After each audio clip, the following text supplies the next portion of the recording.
It's not your calendar. It's not your inbox. It's your mindset. It always goes back to your mindset. You're listening to Overwhelmed Working Woman, the podcast that helps you be more calm and more productive by doing less. I'm your host, Michelle Gauthier, a former overwhelmed working woman and current life coach. On this show, we unpack the stress and pressure that today's working woman experiences. And in each episode, you'll get a strategy to bring more calm, ease, and relaxation to your life. Hey, friend, how's it going? I hope you're having a great week. Today, I did something a little bit fun.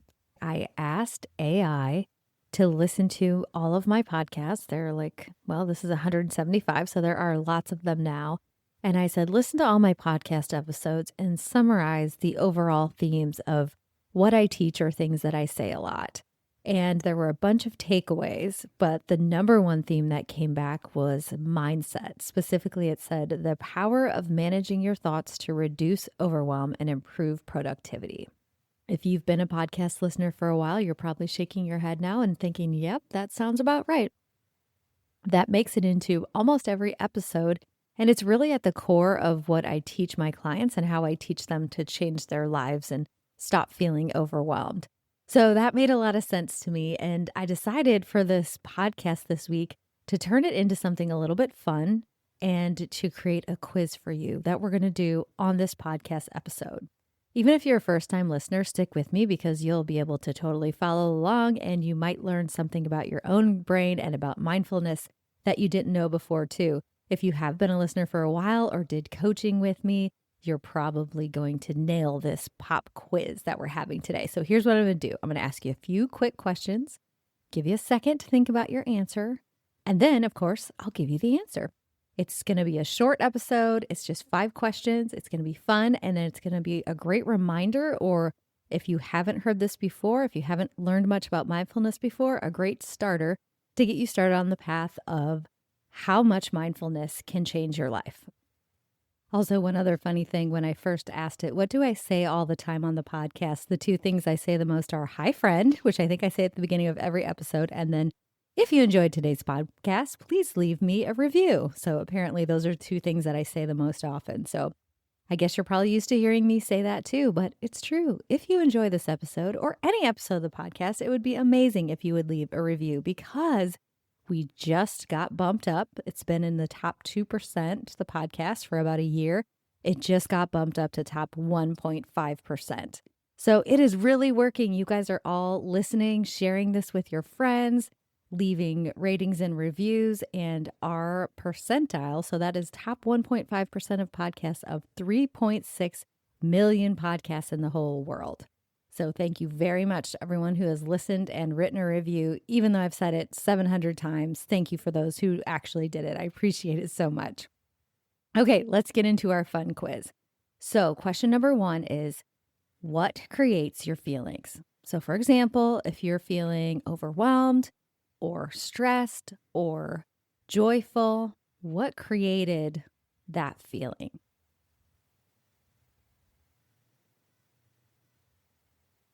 The answer is your thoughts. So for example, if we're thinking about your to-do list and you look at your to-do list and you feel overwhelmed, we know that it's not the to-do list that's making you feel overwhelmed. It's your thoughts about the to-do list. So there's just that little step in between. We feel like it's the to-do list, but really it's your thoughts about it. A thought like, this is impossible, creates panic or overwhelm. A thought like, one thing at a time, creates calm. So it's the same list. It's not the to-do list. It's a different mindset that gets a totally different outcome. Okay, keep going here on the quiz. True or false? If a thought is in your head, it must be true. I hope everyone's yelling out in their car wherever you're listening, false! This is false. Your brain serves up 60,000 plus thoughts a day, and most are just thoughts that come as a habit or fear-based noise. Sometimes our brain makes an attempt to keep us safe and serves up lots of negative thoughts. So it's okay. That's not a problem that our brain will just drop in negative or fear-based thoughts, but we have to have the ability to question them and decide whether we want to believe them or not. You get to choose the ones that actually help you move forward or help you feel better.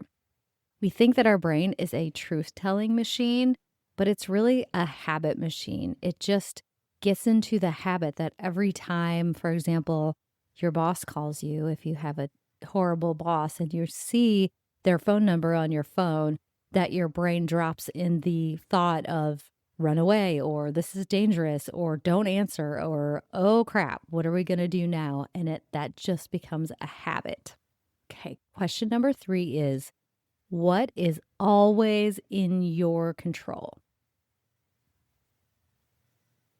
Lots of stuff that's out of your control, but what is always in your control? Your thoughts and your actions. Now, if we back up to the question number 2 right before this, you'll remember that I said your brain puts a lot of thoughts in your head that aren't true. So I'm not talking about the thoughts that just drop into your head. I'm talking about the ones that you evaluate, and if you decide to believe them or if you work on having a new thought. So that part is in your control. And the actions that you take from those thoughts, either the bad ones or the good ones, are in your control. Now, question number 4 is the opposite. What is always out of your control? There are lots of answers for this one, but what is always out of your control?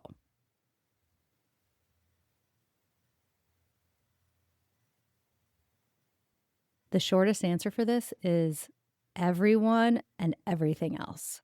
So you can't control your boss's mood or your inbox. Things are just coming into your inbox, or your kid's snarky tone, or what your next door neighbor thinks about the fact that you haven't cut your grass in 2 weeks. You can't control any of that. And because that's true, that you have no control over it anyway, I often encourage you on the podcast to spend as little time as possible in that zone, thinking about what other people are thinking or trying to control someone else's mood, because you can't do it. So you might as well save your precious energy and put it towards something that is in your control. Okay, last question, question number 5.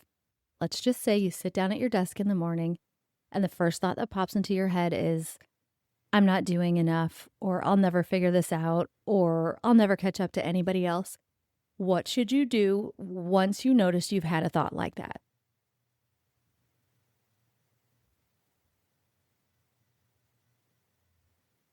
This is the hardest question. What I would say is there's 3 steps when you've had a thought that you don't want to. Remember, I'm not doing enough, as an example, will create a certain feeling. And having a thought like I'm not doing enough is going to create a feeling like stress, panic, something to that effect. So when you realize that you've had a thought that isn't going to serve you, there are 3 steps. The first one is to notice it. So if you've gotten to the point where you realize you had that thought, that's step number 1, which is about 80% of the battle. It's hard to get used to noticing the thoughts that come into your head because so many of them are unconscious. But if you can do that and notice that you've had the thought, pat yourself on the back, and then question, is this really true? Is there any evidence that could point to the contrary? So if I say I'm not doing enough and I'm like, is that really true? No, that is not really true. Think of all the things I've already done this morning. Just yesterday, I had 6 meetings, whatever it is. And then try to reframe the thought. The thought has to feel true. So for example, if your thought that pops into your head is, I'm not doing enough, and then you try to switch that to, I'm always doing enough, it's probably not going to feel true.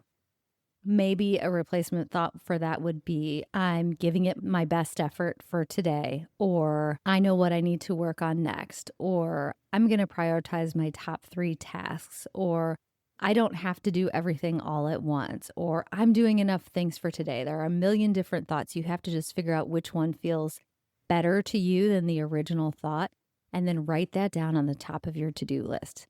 So, how did you do? I really want you guys to tell me. I feel like lots of you probably got lots of those answers right. So there were 5 total. Send me a message. I have a little link at the bottom of the show notes that you can send me a message on Instagram. You can DM me on Instagram and tell me how many you got on the quiz. I want to know. So this quiz wasn't really about getting the right answers, but just about reinforcing how powerful mindfulness is, because your thoughts are the first thing that can shift you when you feel overwhelmed or stressed or any way that you don't want to feel. It's not your calendar, it's not your inbox, it's your mindset. It always goes back to your mindset. So when you change your thoughts, your feelings follow, and that's how you shift your results too.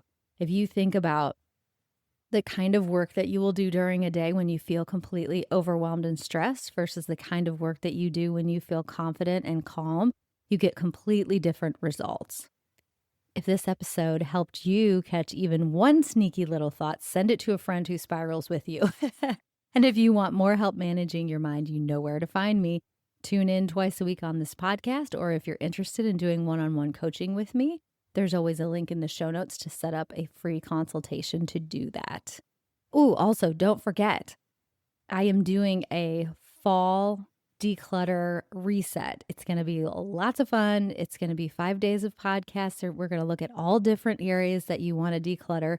This declutter challenge has a ton to do with mindfulness because it all starts with decluttering our mind and then decluttering our space.